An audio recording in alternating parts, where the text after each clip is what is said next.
ഇന്ന് നമുക്കൊരു ഷേക്ക് ഉണ്ടാക്കാം. കണ്ണമ്പഴവും ഈത്തപ്പഴവും ഉണക്കമുന്തിരി, ബദാം, പീനട്ട്, കാഷ്യൂനട്ട് എന്നിവയാണ് ഞാൻ എടുത്തിരിക്കുന്നത്. പാല് നന്നായിട്ട് ഗ്യാസിൽ തിളപ്പിക്കുകയാണ്. നന്നായിട്ട് തിളച്ച ശേഷം അത് ആറാൻ വെച്ചു. എന്നിട്ട് ഇവ ഓരോന്നും മിക്സിയുടെ ജാറിലേക്ക് ഇട്ടു. എല്ലാം ഈത്തപ്പഴം എല്ലാം മിക്സിയുടെ ജാറിലേക്ക് ഒരുമിച്ചിട്ട ശേഷം തണുത്ത പാലൊഴിച്ച് കുറച്ച് നേരം കുതിരാനായിട്ട് വെച്ചു. എന്നിട്ട് മിക്സിയുടെ ജാറിലേക്ക് എടുത്ത് വെച്ച് ലേശം പഞ്ചസാര ഇടുക. ലേശം ഇട്ടാൽ മതി. ഇവിടെ എല്ലാവർക്കും മധുരം ഭയങ്കര പ്രിയമായതുകൊണ്ട് ഞാൻ കുറച്ച് കൂടുതൽ ഇട്ടെന്നേ ഉള്ളൂ. എന്നിട്ട് നന്നായിട്ട് മിക്സ് ചെയ്യുക. ഞാൻ കുറച്ച് നേരം മിക്സിയുടെ ജാറിലൊക്കെ മിക്സ് ചെയ്തു. അതിനകത്ത് ഒരു പേസ്റ്റ് ഉണ്ടായിരുന്നു.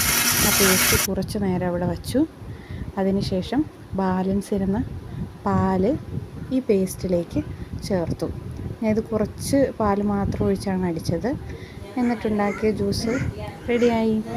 റംസാൻ പ്രമാണിച്ച് എല്ലാവർക്കും ഒരു ഹെൽത്തി ജ്യൂസ്.